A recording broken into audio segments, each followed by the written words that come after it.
ഞാൻ സിനി. ഇന്നു മുതൽ ആധാരം തയ്യാറാക്കൽ പരീക്ഷയുടെ ഓൺലൈൻ ക്ലാസുകൾ ആരംഭിക്കുകയാണ്. ക്ലാസുകൾ തയ്യാറാക്കിയത് അക്ഷയ ന്യൂസ് കേരളയും ഇ വോയ്സ് ഇൻഫോ പ്രൈവറ്റ് ലിമിറ്റഡിന്റെ വിദ്യാഭ്യാസ വിഭാഗമായ ഇ വോയ്സ് എഡ്യു ഹബും ചേർന്നാണ്. എല്ലാവർക്കും ആധാരം തയ്യാറാക്കൽ പരീക്ഷയുടെ ഓൺലൈൻ പരിശീലന ക്ലാസ്സിലേക്ക് ഹൃദ്യമായ സ്വാഗതം.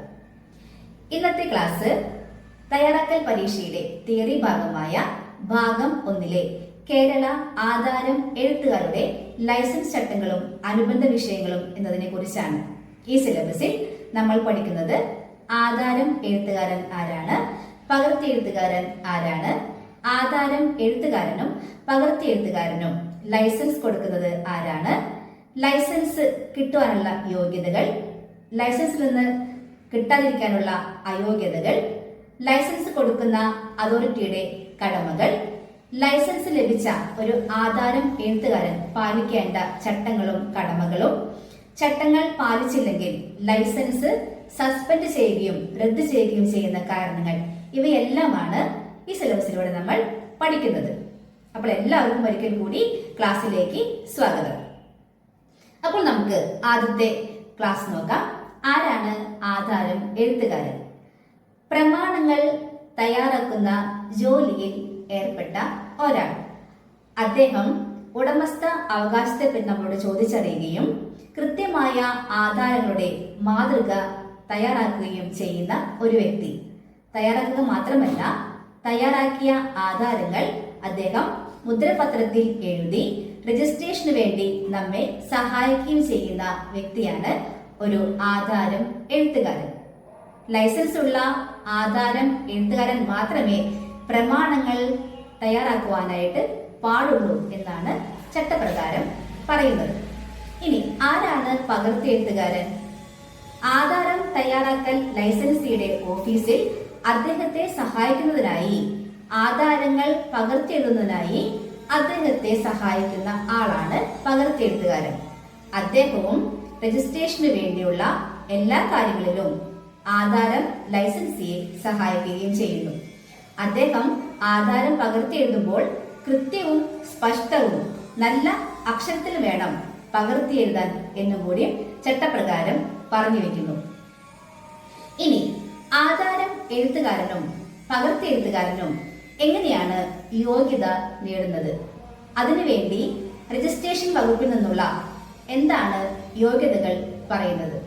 അപ്പോൾ നമ്മൾ എല്ലാവരും കണ്ടതാണ്, നമ്മൾ എല്ലാവരും ആധാരം എഴുത്തു പരീക്ഷയ്ക്ക് അപേക്ഷ കൊടുത്തവരാണ്.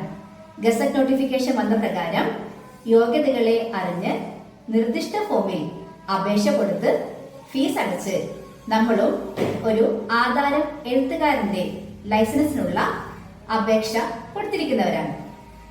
ഗസറ്റ് നോട്ടിഫിക്കേഷൻ നമ്മൾ കണ്ട യോഗ്യതകൾ എന്തായിരുന്നു? മിനിമം യോഗ്യതകൾ: ഒരാൾ 18 വയസ്സ് പൂർത്തിയായ വ്യക്തിയായിരിക്കണം. കൂടാതെ SSLCയോ തത്തുല്യ പരീക്ഷയോ പാസ്സായ ഒരാൾ ആയിരിക്കണം. പ്രായപരിധി ഇല്ല എന്നിങ്ങനെയുള്ള അടിസ്ഥാന യോഗ്യതകളായിരുന്നു ഗസറ്റ് നോട്ടിഫിക്കേഷനിൽ പറഞ്ഞിരുന്നത്.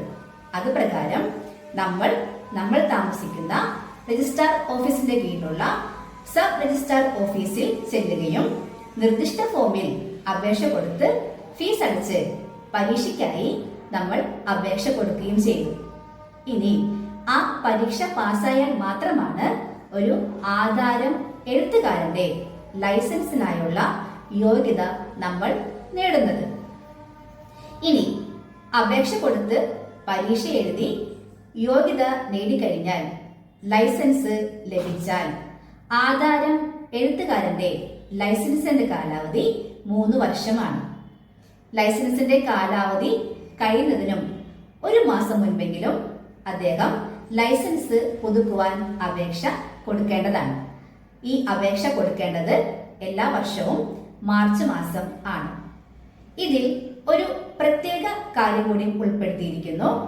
സാധാരണ രീതിയിൽ ഒരു ആധാരം എഴുത്തുകാരന്റെ ലൈസൻസ് കാലാവധി 3 വർഷവും ലൈസൻസ് പുതുക്കേണ്ടത് മാർച്ച് മാസവും ആണെന്നിരിക്കെ, ഫെബ്രുവരി മാസത്തിനും മെയ് മാസത്തിനും ഇടയിൽ ലൈസൻസ് ലഭിച്ചവർ ജൂലൈ 15-ാം തീയതിക്കുള്ളിലാണ് ലൈസൻസ് പുതുക്കേണ്ടതെന്നും ചട്ടപ്രകാരം പറയുന്നു.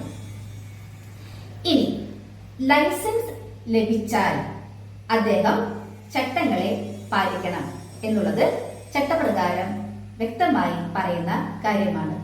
കൂടാതെ ആധാരം പരീക്ഷ പാസ്സായാലും ചില വ്യക്തികൾക്ക് യോഗ്യത ഇല്ല എന്ന് ചട്ടപ്രകാരം പറയുന്നു. അടുത്തത് എന്തെല്ലാമാണ് ലൈസൻസ് ലഭിക്കാതിരിക്കാനുള്ള അയോഗ്യതകൾ എന്നാണ് പറയുന്നത്. ഒന്നാമത്തെ അയോഗ്യത, ഒരു മൈനർക്ക് ലൈസൻസ് ലഭിക്കാനുള്ള അർഹത ഇല്ല. ഒന്നാമത്തെ പോയിന്റാണ് മൈനർ, പ്രായപൂർത്തിയാകാത്ത ഒരാൾക്ക് ലൈസൻസ് ലഭിക്കാനുള്ള അർഹത ഇല്ല. ഇനി രണ്ടാമത്തെ പോയിന്റാണ് ചിത്തഭ്രമം അല്ലെങ്കിൽ മാനസിക വെല്ലുവിളി ഉള്ള ഒരാൾക്ക് ലൈസൻസിന് അർഹതയില്ല. അത് ചിത്തഭ്രമം ആണെന്നുള്ളത് കോടതി മുഖാന്തരം തെളിയിക്കപ്പെട്ട ആള് ആയിരിക്കണം. ഇനി അടുത്തത് പറയുന്നത് നിർധനത്വം എന്നതിനെ കുറിച്ചാണ്.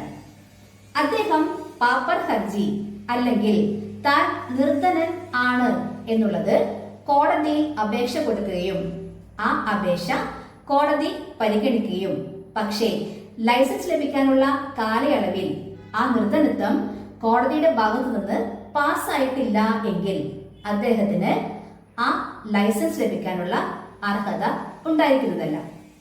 ബധിരനും മൂകനുമായ ഒരാൾക്കും ലൈസൻസിന് അർഹത ഉണ്ടായിരിക്കുന്നതല്ല.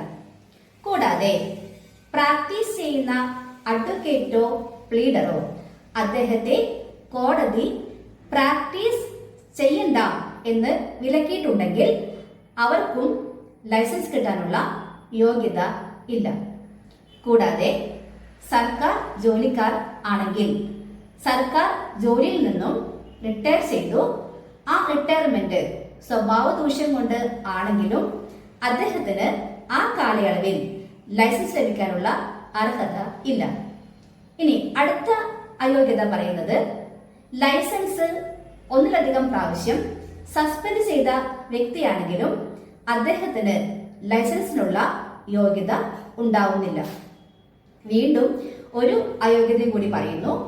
സർക്കാർ ഓഫീസിൽ നിന്നും റിട്ടയർ ചെയ്ത വ്യക്തി, പെൻഷൻ വാങ്ങുന്ന വ്യക്തി, ഈ പെൻഷൻ വാങ്ങുന്ന കാലയളവിൽ അദ്ദേഹത്തിന്റെ ഏതെങ്കിലും ചട്ടപ്രകാരമുള്ള എന്തെങ്കിലും കാര്യങ്ങളിലും സ്വഭാവ ദൂഷ്യം എന്തെങ്കിലും വന്നു കഴിഞ്ഞാൽ ആ കാലയളവിലും അദ്ദേഹത്തിന് ഈ ലൈസൻസിന് അപേക്ഷിക്കാനോ അല്ലെങ്കിൽ ലൈസൻസ് ലഭിക്കാനോ ഉള്ള അർഹത ഉണ്ടായിരിക്കുന്നതല്ല. അപ്പോൾ ഇതെല്ലാം അയോഗ്യതകളിൽ ഉൾപ്പെടുന്നു. ഒരു വ്യക്തിക്ക് ലൈസൻസ് ലഭിക്കാതിരിക്കാനുള്ള അയോഗ്യതകളെ പറ്റി പറയുന്നു. അപ്പോൾ എല്ലാവരും ഈ പാഠഭാഗങ്ങൾ കൃത്യമായി പഠിക്കണം. പുസ്തക പരിചയം ഏറ്റവും ആവശ്യമുള്ള പാഠഭാഗങ്ങളാണ് നിയമപുസ്തകങ്ങളും ചട്ടങ്ങളും എല്ലാം. അതിനാൽ എല്ലാവരും ക്ലാസുകൾ കേൾക്കുകയും പുസ്തകം വായിക്കുകയും ചെയ്യുക. ഇനി അടുത്ത വീഡിയോയിൽ വീണ്ടും കാണാം. ആധാര തയ്യാറാക്കൽ പരീക്ഷയുടെ വീഡിയോകൾക്കായി ഇന്ന് തന്നെ Akshaya news Kerala YouTube channel subscribe ചെയ്യുക എല്ലാവരും. അടുത്ത വീഡിയോയിൽ വീണ്ടും കാണാം. അതുവരെ നന്ദി, നമസ്കാരം.